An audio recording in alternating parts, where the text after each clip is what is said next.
Cybertron, our home. For generations, it has been a peaceful world, until pride and a lust for power divided us. Now we fight enemies who were once our brothers.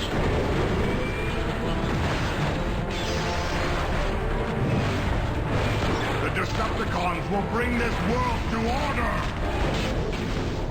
The Autobots will never sacrifice freedom. One shall stand. One shall fall.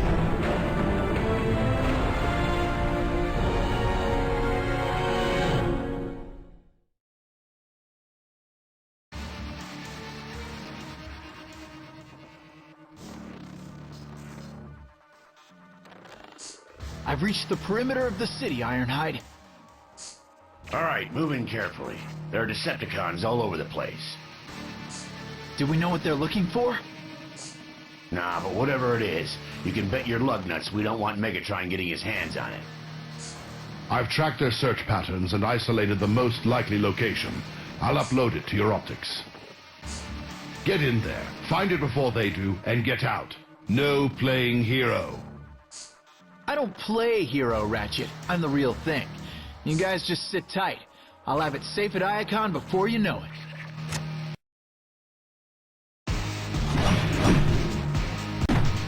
Okay, Bumblebee and Optimus seem to have things covered out here. Probably means we're gonna be fighting indoors. Speaking of, where's our currently nameless Autobot? And will we be given an opportunity to name him in this game? If so, I'll probably name him Tin Lizzie or something along those lines.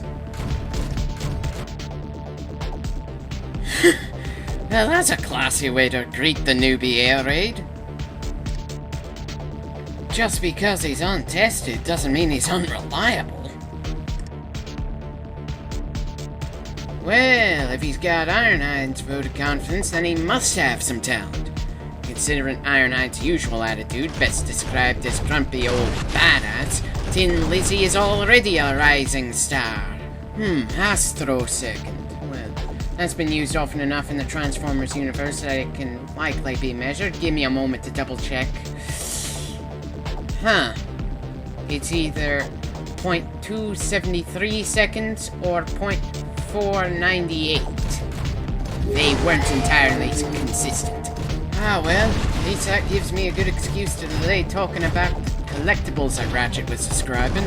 Since I don't go out of my way to grab the things, maybe stumbling on a few and grabbing them if they're already right in front of me. They're not a very compelling collectible. Not that I typically give a ban about non-essential collectibles in a game. Anyway, let's give our gun some exercise. As soon as the tutorial messages are finished, at least. Seems simple enough. Whoops! Guess I shouldn't mess around with some of these functions till I'm told to. Not that all the functions are available just yet, but the game kinda gets you into the habit of shooting when you're locked on, so not locking on right now kinda feels a little weird to me. Looks like Tin Lizzie can't shoot that many times in a row. At least we don't have to go hunting for ammo to make things even more annoying, and for some reason, all we need to repair ourselves from horrendous levels of damage is also a little patience. Anyway, that's enough time in the shooting range for now. Let's roll out! Oh wait, can't transform just yet. Forgot for a second.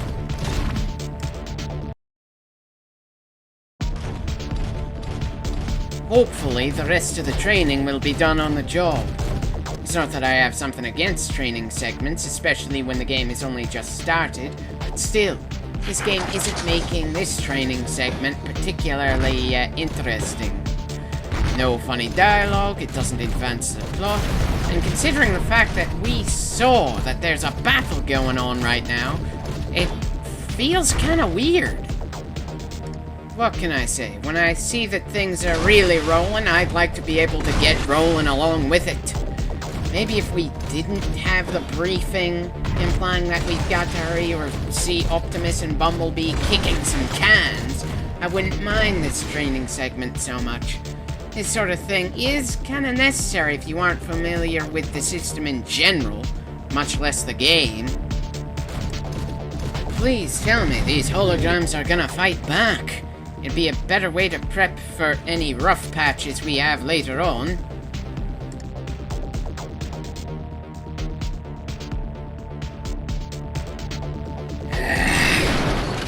Of course, they're completely stationary despite the fact we're apparently in a ring.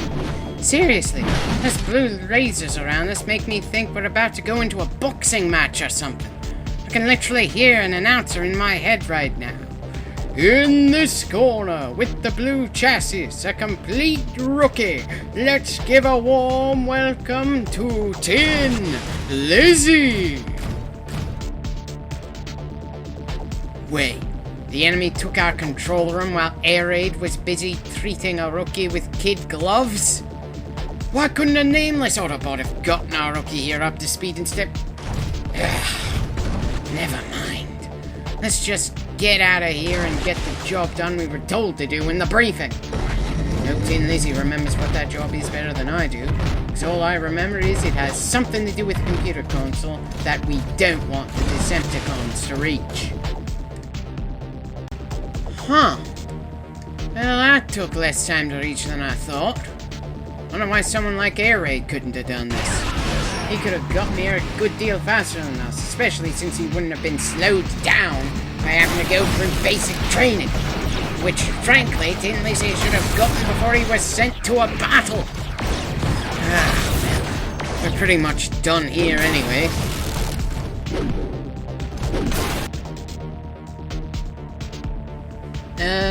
Why can't you contact Ironhide or Ratchet with your built-in radio? They too far out of range or something? Now what? Oof. Okay. Ironhide, back up. Now, if not sooner! Either those shots burst a pipe inside me, or I just pissed myself. Either way, I'm not ready to take on a named Decepticon, much less him! Wow. Tin Lizzie's story really does end here.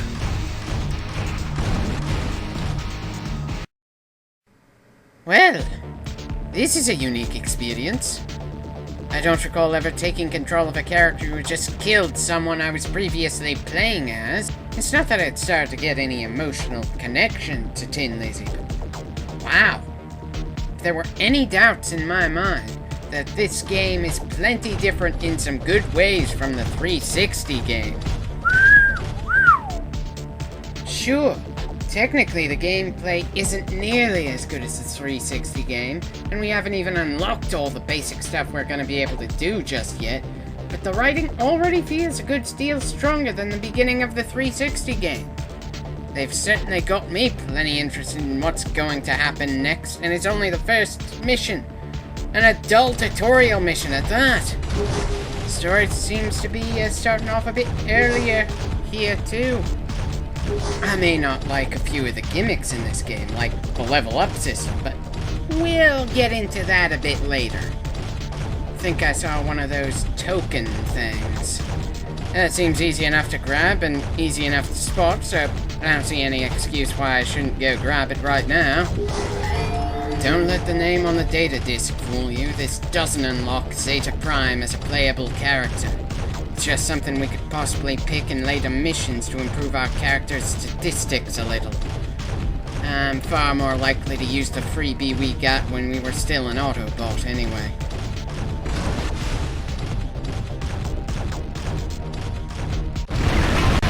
Oh good, some action! Get out that Decepticon crank now! Ah, damn it. Guess we'll just have to wait a bit longer before we can test out how Megatron compares to that Autobot rookie.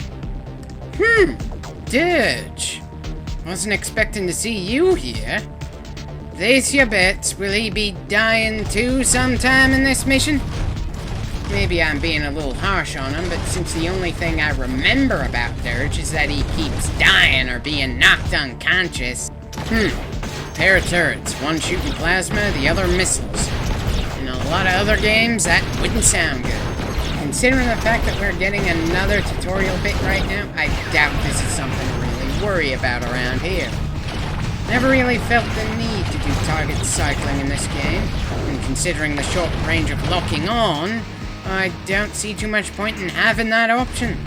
Still, it's nice to have it just in case you want to switch your target for one reason or another.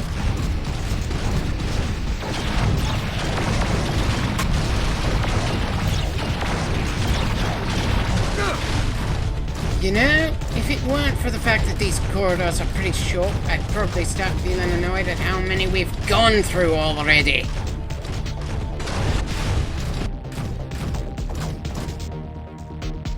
Wait, who's Alert? I don't know any Decepticon named Alert. Oh, wait, I see. They forgot to put Dirge's name and picture in, so it ended up as a generic tutorial message. Kinda says something for my respect for the character, but I was honestly expecting Dirge to get ruined by pathetic-looking bug swarms. Kinda forgot that nameless Decepticon was even there. As a side note, considering how few shots poor Tin could do before his gun had to recharge, Megatron has a hell of a lot more ammo to work with at a time.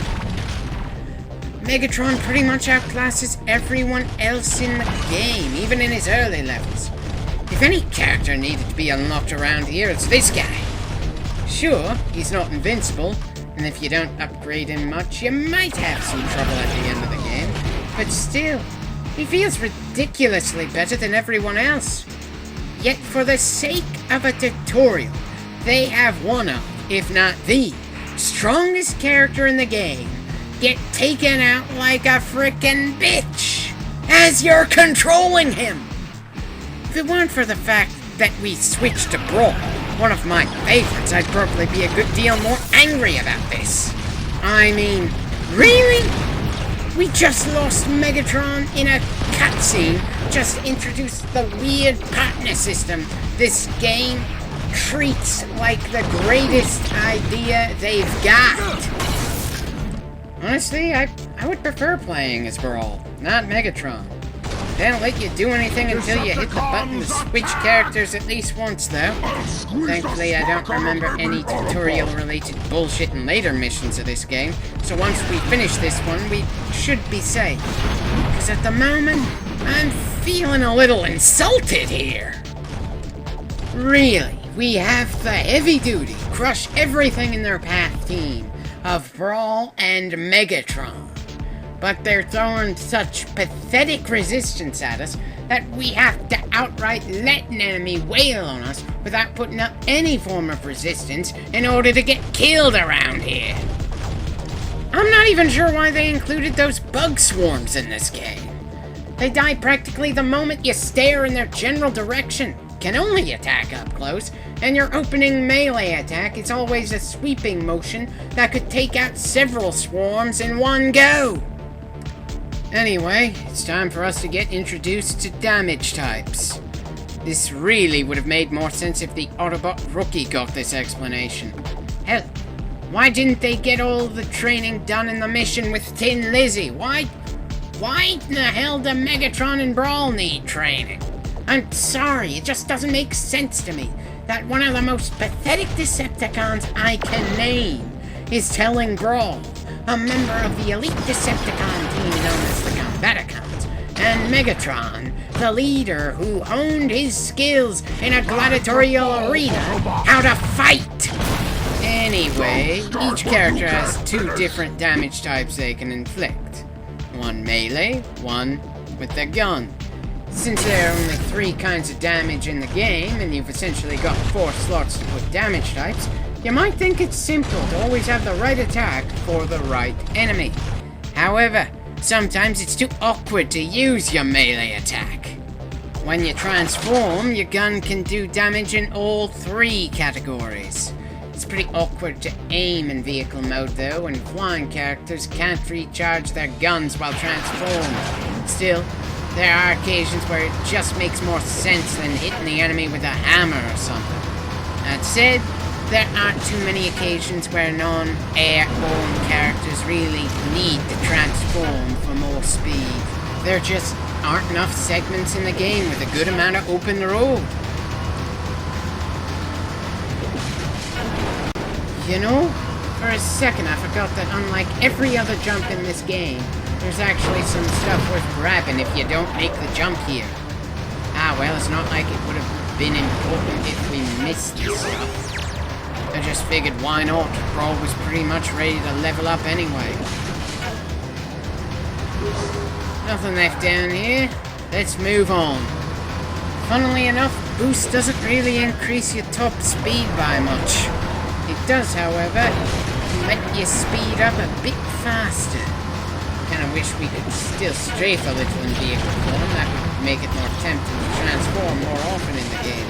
But considering how much more powerful your vehicle's gun is than your regular, they probably make vehicle form less appealing on purpose. Now, as much as I might like the fact that there are multiple paths around here, Brawl and Megatron are the same class of vehicle, which means we actually have no choice. I'm not sure if you can choose to play as a different character in this mission if you play it again later. While I might be tempted to play any of the other missions in this game just to level up the characters, this one is just too insultingly easy. And is one of the most dull, forced tutorials I've ever gone through. And now that I take the time to look at it, why do these destructible walls break in the center? You're only able to ram into them from the bottom!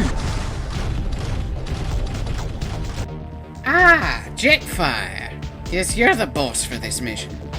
I was kinda expecting Ratchet or one of the lower-end Autobots like Huffer to be the boss at the end of this cakewalk. Ah, well, he managed to take down Dirge, so technically I should take him more seriously than everything we've faced to this point. Not really high bars to get over, though. Being more dangerous than everything so far, and taking out Dirge.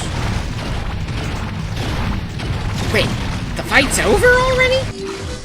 Holy shit, Jetfire really got shafted in this game! Hopefully the other boss fights last longer than a minute. Anyway, the upgrade system for level-ups isn't that compelling. You probably could beat the last mission of the game with a character you haven't bothered leveling up, so I don't see why they really bothered with the mechanic. Just makes you less likely to change up who you play as.